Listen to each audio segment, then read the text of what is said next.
जमात दहम मजमून उर्दू नज़्म नंबर 3 ज़मीन करबला शायर वहीद अख्तर पेशकश नरगिस शाहिद अहमद तुलवे।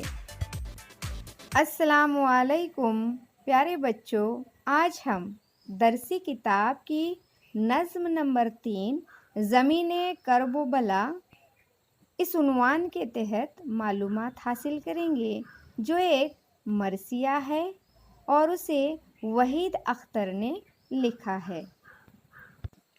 मरसिया किसे कहते हैं और मरसिया के अज्जा कौन कौन से हैं, उसके लिए डिस्क्रिप्शन में लिंक दी हुई है, उसे आप देख सकते हैं। तो चलिए देखते हैं पहली बात। तारीखी किताबों के मुताले के दौरान अक्सर लड़ाइयों और जंगों के हालात हमारे सामने आते हैं। जब भी हम कोई तारीखी किताब पढ़ते हैं तो हमें उसमें जंग और लड़ाई के हालात देखने मिलते हैं। उस वक्त हमारे जहन में ये सवाल पैदा होता है कि ज़माने में जंग व जदल के हालात हर दौर में क्यों पैदा होते हैं। दरअसल नेकी व बदी और हक व बातिल की कशमकश हर ज़माने में जारी रहती है।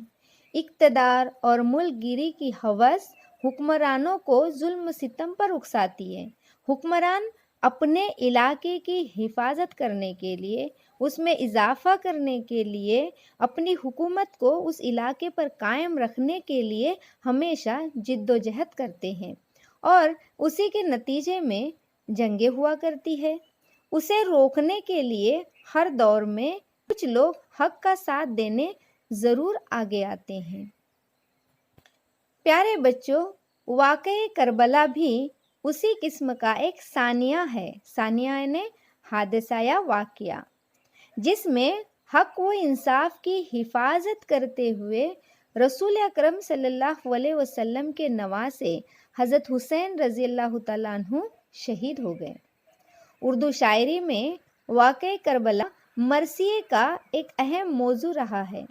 ज़ेल का मरसिया जदीद शायर वहीद अख्तर ने अपने मुनफरिद अंदाज में कलमबंद किया है। ये करबलाई मरसिये की एक बेहतरीन मिसाल है। प्यारे बच्चों, इस मरसिये में जो वाक़या बयान किया गया है, उससे पहले कोफा के लोगों ने ख़त लिखकर हज़रत हुसैन रज़ी अल्लाह तआला अन्हु को मदीने से कोफा बुलाया। कोफा इराक़ का एक शहर है। तो उन्होंने वादा किया कि हम आपसे बैत कर लेंगे। बैत करना, मुरीद बनना, इस्लामी कानून के मुताबिक किसी को अमीर मानने का अहद। यानी उन्होंने हज़रत इमाम हुसैन रज़ी अल्लाह तआला अन्हु से वादा किया कि आपको हम अमीर मान लेंगे और फिर दोनों मिलकर यजीद का मुकाबला करेंगे। हज़रत हुसैन रज़ी अल्लाह तआला अन्हु इस वादे के भरोसे पर कोफे की तरफ रवाना हुए। उनके साथ उनके ख़ानदान के 72 अफराद थे, जिनमें बच्चे भी थे, औरतें भी थीं और बूढ़े भी थे। जब ये काफ़िला इराक़ के दरियाए फ़रात की एक नहर के किनारे पहुंचा तो वहां पर उन्होंने अपने रहने के लिए खेमे लगाए। अभी उन्होंने खेमे लगाए ही थे कि यजीद का लश्कर हथियारों से लैस वहां पर आ पहुंचा और उन्होंने काफ़िले को घेर लिया। हज़रत इमाम हुसैन रज़ी अल्लाह तआला अन्हु से यजीद की बैत का इसरार किया गया। हज़रत इमाम हुसैन रज़ी अल्लाह तआला अन्हु ने और उनके साथियों ने इस बैत से इनकार कर दिया। यानी उन्होंने यजीद को अपना अमीर मानने से इनकार कर दिया और इसी बात पर यजीद का लश्कर चिढ़ गया और उन्होंने हमला कर दिया। इस तरह से मौरिका करबला यानी करबला का जो वाक़या है वो वक़्अ पज़ीर हुआ। जान पहचान इस उन्वान के तहत शायर वहीद अख्तर का तारुफ देखते हैं। وحید اختر 12 اگست 1934 کو اورنگ آباد میں پیدا ہوئے۔ ابتدائی تعلیم حاصل کرنے کے بعد وہ حیدرآباد چلے گئے، جہاں پر انہوں نے عثمانیہ یونیورسٹی سے ڈاکٹریٹ کی ڈگری حاصل کی۔ وہ علی گڑھ مسلم یونیورسٹی میں لیکچرر مقرر ہوئے۔ وحید اختر اردو کے جدید شعراء میں شمار کیے جاتے ہیں۔ انہوں نے صنف مرثیہ کو نئے رنگ و آہنگ اور بلندی سے ہمکنار کیا۔ اس سلسلے میں ان کے 8 مرثیوں کا مجموعہ، جس کا نام ہے کربلا تا کربلا، قابل ذکر ہے، اور اسی سے ذیل کا مرثیہ لیا گیا ہے۔ پتھروں کا مغنی، شب کا رزمیہ اور زنجیر کا نغمہ ان کے شعری مجموعے ہیں۔ خواجہ میردرد تصوف اور شاعری، فلسفہ اور ادبی تنقید ان کی نثری تصانیف ہے۔ 1996 میں حیدرآباد میں ان کا انتقال ہو گیا۔ پیارے بچوں، آج ہم اس مرثیے کو کس انداز میں پڑھنا ہے، کس طرح سے اس کے الفاظ کے تلفظ کو پڑھنا ہے، یہاں پر دیکھتے ہیں۔ الفاظ کے تلفظ کی ادائیگی پر توجہ دیجیے۔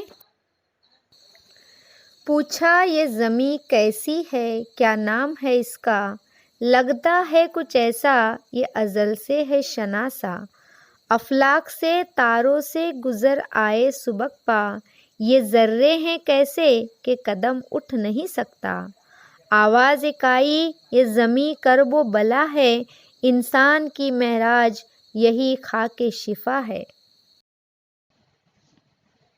یہ سنتے ہی شبیر کا رخ ہو گیا تاباں، فرمایا کہ لو مل ہی گئی منزل جانا، باندھا تھا اسی خاک سے خون میرے پیماں، ہمراہیوں سے بولے یہیں کھول دو ساماں، یہ نہر یہ صحرا یہ ترائی ہے ہماری، گر فضل خدا ہو تو خدائی ہے ہماری۔ اس خاک کو پہچان لیا دیدہ وروں نے، نیوڑا دیے سر سجدے میں آشفتہ سروں نے، سمجھا صدف اس دشت کو روشن گہروں نے، اسباب سفر کھول دیا ہم سفروں نے، دریا نے قدم چوم لیے تشنہ لبی کے، برپا ہوئے خیمے حرم پاک نبی کے، دم بھی نہ لیا تھا کہ امڑنے لگے اعدا، بزدل کی طرح آنکھ بدلنے لگی دنیا، چھوٹا دل حاسد کی طرح ہو گیا صحرا، کم ظرف کے وعدے کی طرح پھر گیا دریا، گلشن سے نکالا گیا پھولوں کا سفینہ، پھر ریت پہ آ ٹھہرا شہیدوں کا سفینہ، جب کذب کی بیعت سے کیا صدق نے انکار، سوداگر خوں جسم پہ سجنے لگے ہتھیار، میدان میں لگے اسلحے جنگ کے انبار، شرحق کے مقابل ہوا آمادہ پیکار، خوابیدہ ضمیروں نے کیا جبر سے سودا، بیدار یہ ایمان نے کیا صبر سے سودا۔ پیارے بچوں، اس طرح سے آپ اس مرثیے کو بار بار پڑھیے۔ اگلے ویڈیو میں ہم اشعار کی تشریح دیکھیں گے، تب تک کے لیے دیجیے اجازت، اللہ حافظ۔ اگر یہ ویڈیو آپ کو پسند آیا ہوگا تو اسے لائک کیجیے، شیئر کیجیے اور کمنٹ باکس میں کمنٹ ضرور کیجیے، اور اسی طرح کے اور ویڈیوز حاصل کرنے کے لیے میرے چینل کو سبسکرائب کیجیے۔